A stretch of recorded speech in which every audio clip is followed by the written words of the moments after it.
ఈరోజు వీడియోలో నేను కొన్ని స్టాక్స్కి సంబంధించినటువంటి అప్డేట్స్ని తెలియజేస్తాను. ముందుగా టీసీఎస్ స్టాక్స్ గురించి చూద్దాం.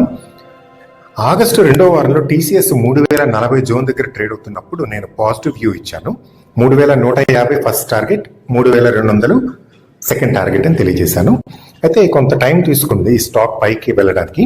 3150 అయితే రీచ్ అయింది. తర్వాత మళ్ళీ ఈ స్టాక్ వెనక్కి స్లిప్ అయిపోయింది. 3000 జోన్ క్రూషియల్, 3000 జోన్ బ్రేక్ కానంత కాలం టీసీఎస్ స్టాక్ పాజిటివ్ అని నేను అంతకుముందు వీడియోలో తెలియజేశాను. సో 3000 జోన్ అయితే బ్రేక్ అవ్వలేదు. తర్వాత మళ్ళీ స్టాక్ అప్ ట్రెండ్లోకి వెళ్ళి 3200 టార్గెట్ని రీచ్ అయింది. సో నేను ఇచ్చిన 2 టార్గెట్లని టీసీఎస్ స్టాక్ రీచ్ అయిపోయింది. తర్వాత డీమార్ట్ స్టాక్ గురించి చూద్దాం. డీమార్ట్ స్టాక్ 4760 దగ్గర ట్రేడ్ అవుతున్నప్పుడు నేను ప్రాఫిట్ బుకింగ్ వ్యూ ఇచ్చాను.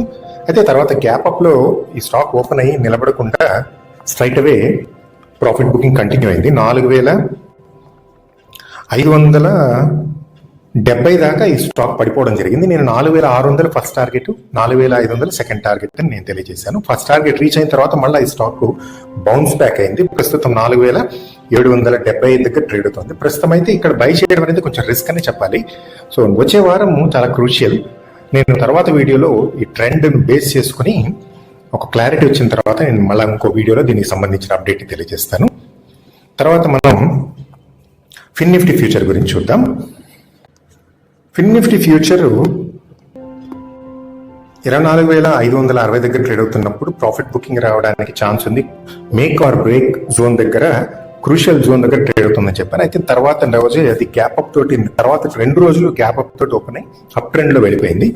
కానీ నిన్న ఫ్రైడే మార్కెట్ క్లోజ్ అయ్యే టైంకి మళ్ళీ అది ఆల్మోస్ట్ అదే జోన్కి వచ్చింది అనమాట. 26630 దగ్గర ట్రేడ్ అవుతుంది. సుమారుగా మేక్ ఆర్ బ్రేక్ జోన్కి దగ్గరలోనే ట్రేడ్ అవుతుంది. వచ్చే వారం సోమ మంగళవారాల్లో ట్రెండ్ డిసైడ్ అవడానికి అవకాశం ఎక్కువగా ఉంది. సో దాన్ని బేస్ చేసుకుని నేను మళ్ళీ తర్వాత వీడియోలో దీనికి సంబంధించిన అప్డేట్ని కూడా నేను తెలియజేస్తాను. తర్వాత ఆల్కెమ్ స్టాక్ సంబంధించిన అప్డేట్ని చూద్దాం. ఆల్కెమ్ స్టాక్ 5300 దగ్గర ట్రేడ్ అవుతున్నప్పుడు నేను ప్రాఫిట్ బుకింగ్ నెగిటివ్ వ్యూ అని చెప్పాను. కానీ తర్వాత స్టాక్ రివర్స్ అయ్యి పాజిటివ్ డైరెక్షన్లోకి వెళ్ళింది. సో ప్రస్తుతం 5550 దగ్గర ట్రేడ్ అవుతూ ఉంది. సో ప్రస్తుతం ట్రెండ్ అయితే పాజిటివ్గా అనేది, కానీ ఇక్కడ బై చేయడం అనేది కొంచెం రిస్క్ అని చెప్పాలి. సో ఈ స్టాక్ సంబంధించిన అప్డేట్ని నెక్స్ట్ వీక్ తెలియజేస్తాను. ఒకవేళ ప్రాఫిట్ బుకింగ్ వచ్చి స్ట్రాంగ్గా నిలబడితే అప్పుడు బై చేయడానికి ప్రయత్నం చేయాలి. లేదు ఒకవేళ వీక్గా క్లోజ్ అయితే అది స్టాక్ పడిపోవడానికి అవకాశం ఎక్కువగా ఉంటుంది. ట్రైనింగ్కి సంబంధించినటువంటి ఏదైనా సందేహాలు ఉంటే మీరు నాకు టెలిగ్రామ్లో కానీ లేదంటే వాట్సాప్లో కానీ మెసేజ్ చేయొచ్చు. ఈ వీడియో చూసినందుకు ధన్యవాదాలు. జై హింద్.